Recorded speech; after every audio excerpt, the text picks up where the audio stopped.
Sometimes, the people you sacrifice everything for are the ones who will make you question if love was ever worth it. This is Funke's story. But before we proceed, please click on the like button, and if you are new here, kindly subscribe and join this amazing community. Let's get started. The rain that night sounded like it was mourning with them. It beat against the rusted zinc roof of their small home, drowning out the cries of three frightened children who had just been told that both their parents were gone. Funke Benson, barely 15, sat on the couch with her younger siblings. Tommy, who was 8 years old, and David was 6. The neighbors' voices blended with the noise outside. Phrases like "such a tragedy" and "those poor children" were heard through the window. Tommy held Funke's hand. "They are really not coming back?" she asked. Funke's throat tightened. "No, Tommy, they are gone." That was the first time she lied, because deep down, she hoped maybe it wasn't true. That maybe by morning, her parents would walk in and say it was all a mistake. But morning came, and the silence was louder than the rain. In the next few weeks, condolence visits were reduced, and no relative wanted to take them in. Their father's distant relatives disappeared. Their mother's family lived in another city and couldn't afford the burden. The landlord gave them a month to vacate the house. By the end of that month, Funke stood in front of their locked gate with 2 bags and her siblings beside her. That was how adulthood began, not with age, but with responsibility forced on shoulders too small to carry it. They found a tiny room in a face me I face you building, the kind where privacy was a taboo and the walls carried every neighbor's argument. Funke dropped out of school to do menial jobs like laundry, house cleaning, babysitting, running errands, just anything that paid. She would come home each night exhausted, her hands wrinkled from detergent chemicals, her back aching from scrubbing, but she would smile when she saw Tommy reading or David fixing their old radio. That smile was her strength. "Funke, you don't have to do everything," Tommy would tell her sometimes. "I can drop out too and help you." Funke shook her head. "No, you finish school, both of you. That's not up for debate." She said it with the conviction of someone who had nothing left to believe in, except that one promise. But poverty has a way of stripping dignity one layer at a time. Bills piled up, food became scarce, David's school fees were overdue. The landlord started giving her that look, the one that said time's up. One evening, Funke sat outside the compound, crying quietly with her flowing tears mixed with dust on her face. She felt invisible. A young man in a clean shirt and gold watch stopped his car nearby. He looked successful, confident, with a fine smile that could turn heads. He asked if she was okay. She told him about her parents' death, about her siblings, about her struggles. He listened, then he said softly, "Come by my office tomorrow, maybe I can help." That man's name was Mr. Collins. She went the next day. His office smelled of leather and air conditioning. It was too clean compared to the sweat and soap she carried with her. He gave her some money, told her not to cry. "You remind me of my younger sister," he said kindly. "I'll help you." For weeks, he became her savior. He paid their rent, bought them food, and even gave her money for her siblings' school fees. Funke began to believe she had found a miracle until the day she went to his office again to say thank you. That evening changed everything. He offered her a drink, locked the door, and told her not to scream. She froze with her body trembling, her heart begging reality to stop, but it didn't. He took advantage of her innocence. When it was over, she felt empty, like something in her had been stolen and crushed. He buckled his belt, avoiding her eyes. "Don't come back here again," he said coldly. She sat there shaking, her blouse torn, her voice gone. Days later, when she discovered she was pregnant, she went back with desperation, terrified and pleading for help. Mr. Collins looked at her with disgust. "Don't ever show your face here again." "That's your problem," as he walked away, leaving her alone while kneeling in his office, her tears burning hotter than shame itself. Funke carried the pregnancy alone. She hid it for as long as she could. When her belly began to show, the neighbors whispered, Tommy cried, and David stopped asking questions. She gave birth in a government hospital alone, clutching a pillow as if it could absorb her pain. When she saw her baby, a girl with eyes too pure for the cruelty of the world, she broke down and wept. She named her Chloe, meaning blooming, fresh life, because even from ruin, something beautiful had bloomed. Funke strapped Chloe to her back and went to scrub floors. She breastfed her between washing dishes at restaurants. There were nights she went to bed hungry just to feed her child, but she never stopped, not for one day. Tommy and David stayed in school because of her. She worked herself to the bone so they could have a life she never got. She thought love would be enough to keep them together. She didn't know that love, when unreturned, can turn into the deepest wound of all. The years that followed were the kind that aged Funke faster than time ever could. She was barely 21, yet her reflection in the mirror always looked older. Tired eyes, dry lips, and hands wrinkled from washing and scrubbing other people's floors. But beside her, Chloe, her daughter, grew into a bright and curious little girl. That laugh was Funke's reminder that despite everything, she was still alive. Funke juggled multiple jobs like cleaning offices in the mornings, doing laundry in the afternoons, cooking in a food canteen at night. There were nights when her body screamed for rest, but she'd still wake up at 4 a.m. to pack lunch for her siblings and kiss Chloe's forehead before heading out.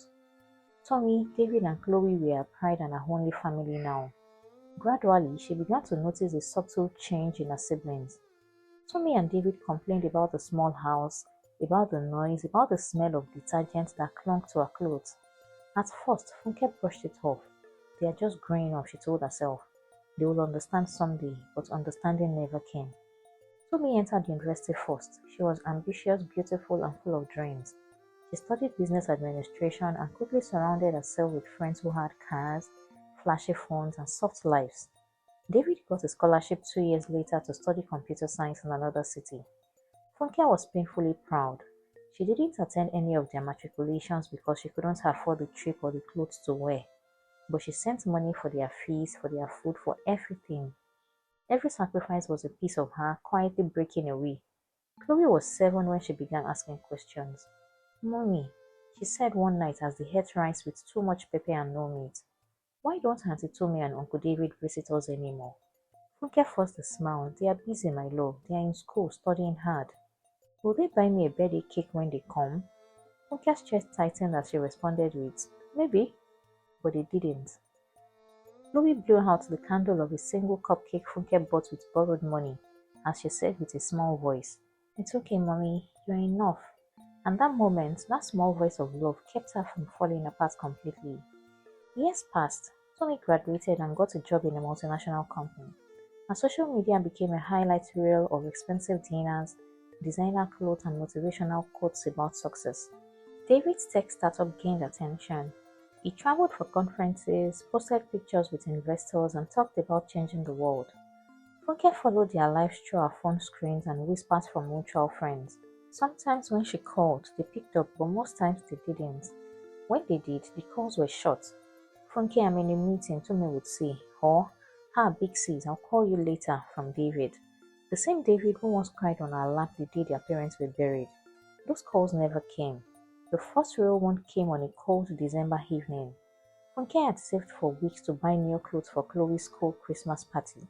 She wanted her daughter to feel like every other child, not like the poor cleaner's kid. But 2 days before the party, Chloe fell sick. The doctor said she needed a simple but urgent procedure. The bill was small to most people, but to Funke it was the world.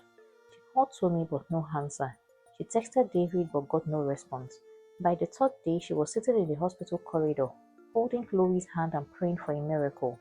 That was when she received a message from Tommy saying, Can't talk right now. I'm in Paris for work. I'll send something when I get back, but she never did. Chloe recovered, not because of help, but because Funke found a way, begging from her boss, promising extra shifts, doing overnight cleaning for a week straight. When she finally came home, she collapsed on the floor, crying silently and feeling exhausted. Chloe crawled onto her lap and whispered, Mommy, don't cry, I'm okay now. That small voice again sounded pure and unbroken. It was all the strength Funke needed. The distance between the siblings grew into silence, and silence became absence. When Funke called, Tommy stopped answering altogether. When she visited David once, after saving bus fare for weeks, he refused to see her. His friend said he was in a meeting. She stood outside his office watching people go in and out, feeling invisible. That night, as she and Chloe walked home, Chloe held her hand tightly. Mommy, why do they treat you like you did something bad? Funke swallowed hard. They just forgot who we are, my dear. Chloe nodded. Then one day they will remember. Funke smiled and responded, I hope so. But inside she was no longer sure. One afternoon, while waiting at the clinic with Chloe for a checkup, Funke noticed a group of foreign women admiring a woman's handmade dress, a bold, colorful fabric with striking African print. One of them said, "I would pay a fortune for this fabric." Funke's mind lit up. She went home and pulled out old wrappers and discarded clothes. She began experimenting, cutting, sewing, mixing dyes. She stayed up many nights watching tutorials online, learning basic design from strangers on YouTube. Her first pieces were rough, but they told her stories. The neighbors began asking for her fabrics. Then a boutique owner noticed her work and offered to stock a few samples. Within months, she was supplying 5 stores across the city. She named her brand Chloe Threads. When Chloe asked why, Funke smiled and said, "Because you were my reason to keep threading through life." Her living room turned into a mini workshop. Pieces of fabric filled every corner. Sewing machines sounded late into the night. Chloe helped pack finished fabrics into transparent bags after school. Their laughter filled the same small house that once echoed with silence. Others began to pour in. Then one day, a French tourist who visited a local market bought 10 pieces and connected Funke to an online export platform. That was the beginning of something greater. Within a year, her designs were being shipped to Europe and North America. She registered Chloe Threads Limited, hired 2 workers, and finally moved into a modest but beautiful apartment. She wasn't rich yet, but for the first time in her life, she wasn't drowning. One evening, while packaging fabric samples, her phone rang. The screen showed Tommy. For a moment, her heart skipped. Maybe she just wanted to talk, maybe she remembered. But as soon as Funke answered, Tommy's tone was businesslike. "Hey sis, I'm actually working with a fashion influencer who might be interested in African prints. You should send me samples, I'll show her." Funke hesitated. "Okay, will she pay for them?"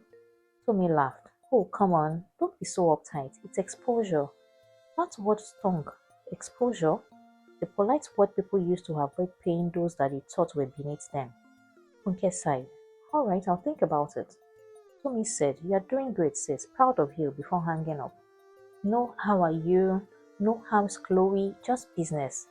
David called 2 weeks later. His voice was excited. "Sister Funke, I'm working on a platform that promotes local businesses. I could feature your brand, maybe as a goodwill story." She smiled. "That's kind of you." Then he added, "But I'll need you to pay a small setup fee, for the paperwork." The silence that followed was heavy. "You mean I should pay you to help me?" she asked quietly. "Come on, don't make it sound bad," he said. "It's just professional." Funke smiled sadly. "Okay, David, thank you." She ended the call and sat in silence for a long time. Her chest ached, but she wasn't surprised. She had learned that disappointment hurt less when you stopped expecting better. Still, she kept going. Chloe Threads grew. She began receiving large orders from fashion houses abroad. Her name appeared in local magazines. She attended exhibitions, wore her designs proudly, and spoke about her journey. The power of resilience, the beauty of African print, the dignity in hard work. Her story inspired people, though none of them knew the full pain behind her smile. But fate wasn't done yet, because somewhere out there, Tommy and David, the siblings she once carried through storms, were about to face the kind of fall that would shake their world. Please stay tuned for the next episode.